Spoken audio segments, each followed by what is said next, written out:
Bismillahirrahmanirrahim. Assalamualaikum warahmatullahi wabarakatuh. Perkenalkan, saya Intan Dewi Lestari dari program studi teknik pertambangan. Di sini saya akan menjelaskan dan memaparkan hasil penelitian yang telah dilakukan, yaitu mengenai kajian getaran peledakan overburden terhadap penggunaan bahan peledak optimum di PT Kalimantan Prima Persada, Jobsai BDMA, Malinau, Kalimantan Utara. Saya akan memperkenalkan diri terlebih dahulu. Saya lahir di Kota Bandung tanggal 23 Juli tahun 1998. Saat ini saya masih menjadi mahasiswa Universitas Islam Bandung angkatan 2016. Saya pernah melaksanakan kerja praktek di PT Kalimantan Prima Persada dengan judul pengeboran dan peledakan. Lalu saya melanjutkan tugas akhir di perusahaan yang sama dengan tema ground vibration. Selanjutnya ada profil perusahaan yang akan saya jelaskan sedikit, di mana PT KPP ini merupakan anak perusahaan dari PT Pama Persada Nusantara dan di bawah naungan United Tractor, di mana mereka ini termasuk ke dalam golongan Astra Group. PT KPP Jobsai BDMA ini berada di Kabupaten Malinau, Kecamatan Malinau Selatan, Desa Longoreh. Selanjutnya, adapun latar belakang dari penelitian ini, pembongkaran di KPP ini dilakukan dengan metode peledakan, di mana peledakan ini memberikan suatu dampak buruk terhadap lingkungan. Selebih itu, adanya laporan pula dari masyarakat terkait getaran yang dihasilkan ini sampai pada pemukiman. Nah, menanggapi hal tersebut, maka dilakukanlah kajian terhadap penggunaan bahan peledak berdasarkan pada jarak, juga terhadap struktur bangunan. Adapun tujuan yang dilakukan dalam penelitian ini ada 3. Yang pertama, untuk mengetahui tingkat getaran tanah hasil peledakan yang dilakukan di PPKH. Yang kedua, mengetahui parameter yang mempengaruhi tingkat getaran tanah hasil peledakan. Yang ketiga, mengetahui muatan bahan peledak maksimum per waktu tunggal yang masih dapat digunakan. Selanjutnya, ada rancangan peledakan. Yang pertama ada pengeboran. Pengeboran ini menggunakan rotary drill dengan diameter 200 meter. Lalu pengeborannya itu merupakan style rectangular pattern. Ukuran badan dan spasinya itu 6 meter x 7 meter. Lalu kedalaman full lubang goreng itu 8 meter.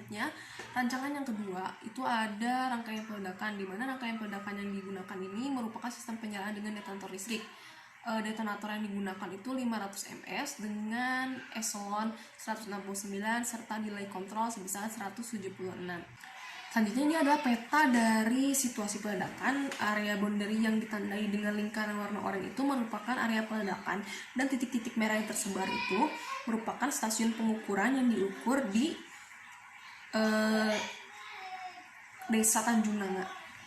Selanjutnya, ini merupakan tampak dari rumah yang berada di Desa Tanjung Nanga tersebut. Berdasarkan SNI ini, dia termasuk ke dalam kelas 2, bangunan kelas 2, dan memiliki nilai peak factor sum sebesar 3 mm per second. Namun, pada saat ini perusahaan mengacu pada tingkat yang ditetapkan oleh perusahaan, sehingga perusahaan menetapkan 2 mm per second saja untuk batas maksimal getaran yang dihasilkan. Ini merupakan mekanisme pengukuran. Blasting yang dihasilkan akan menghasilkan suatu rambatan suara dan rambatan getaran yang akan diukur dengan mikrofon serta geopon. Kedua rambatan ini akan masuk ke dalam alat yang disebut dengan mikromet. Hasil pengukuran getaran ditunjukkan berdasarkan jarak serta bahan peledak menghasilkan nilai peak factor sum atau PVS secara aktual sebesar 0,602. Nah, dari hal tersebut sehingga kita dapat melakukan analisis atau mengolah data dengan menggunakan software seperti berikut.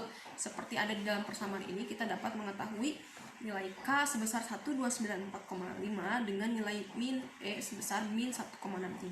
Konstanta itu kita gunakan untuk mengetahui besarnya prediksi nilai getaran yang dihasilkan, sehingga kita dapat menganalisis bagaimana perbandingannya. Ternyata nilai PVS prediksi lebih besar dari PVS aktual. Hal ini menunjukkan bahwa penggunaan bahan peledak dalam kegiatan peledakan ternyata masih dapat ditingkatkan. Kita harus mengetahui faktor yang mempengaruhi getaran. Pertama ada jarak. Semakin jauh jarak, maka akan semakin kecil getaran yang dihasilkan.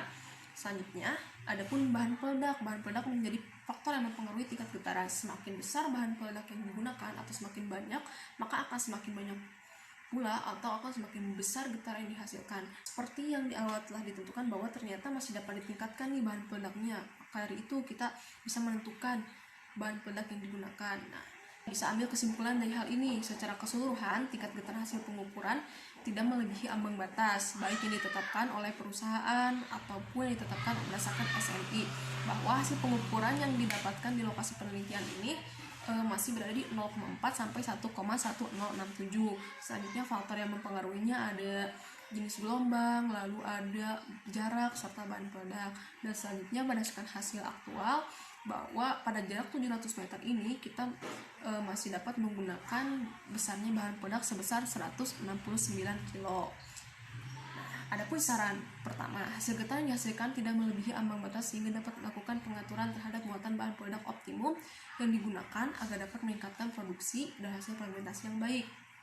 Kemudian dilakukan kalibrasi oleh mikromet dalam setiap kali pengukuran. Selanjutnya penelitian lanjutan dapat dilakukan dengan memperlihatkan struktur yang terdapat di lokasi penelitian.